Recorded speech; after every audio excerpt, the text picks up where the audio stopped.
This is such a hard question. Maybe I shouldn't say that. Hashtag Ladypoints. Hi, I'm Sarah Solomon. I'm a high school teacher. Look at step 3. I became a teacher through an alternative certification program. I wanted to do something that felt like social justice work. I knew I loved working with youth because I had done rock camp for girls and I had done workshops with young people before, and I felt like I was good at it.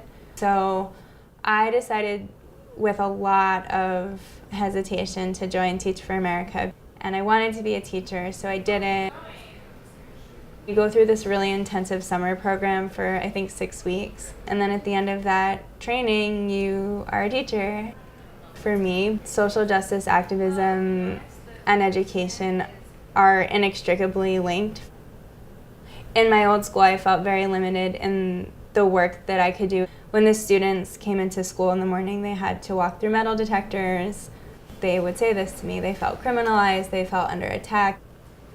There's a lot of classism and racism and sexism that affects the process of categorizing kids and labeling them.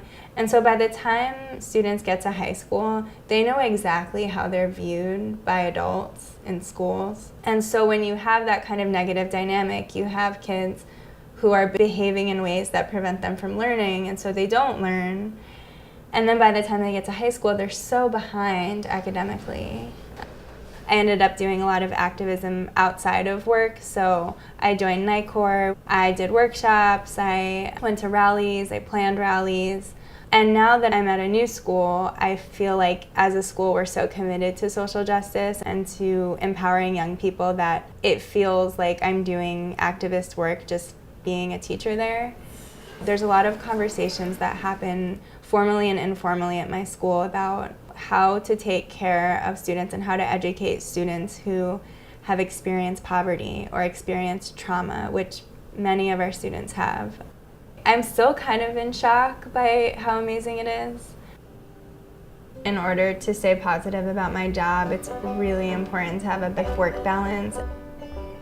Being in a band is huge for me because I turn my brain off from work when I'm at band practice in a way that I don't ever do otherwise. And it's just nice to have another part of my life where I'm being creative and working with other people. And it's cool for the students too, to have teachers who have other interests.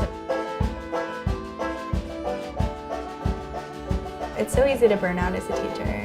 When you go home, you're not really done with your job because you're either planning, worried about your advisee, thinking about your lesson for tomorrow, grading, going to a meeting.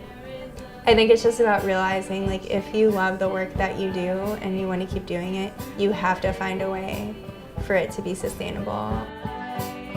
My identity as an activist and someone who has radical politics and has queer politics definitely impacts the way that I think about teaching, and I realized that it's just really important for me to identify that way and to be visible.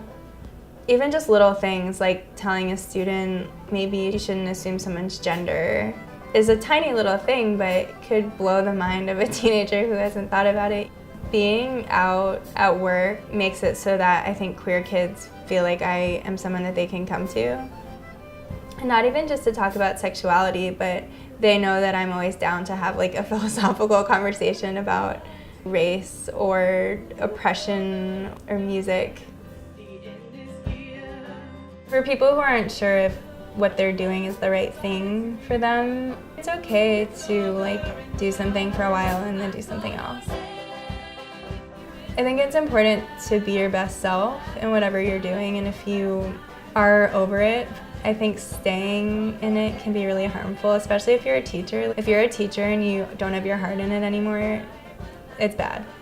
You have to find the thing that is going to make you want to work harder, going to make you feel like you're doing a really good job or that you want to do a really good job. I think it's just about trying everything until you find it.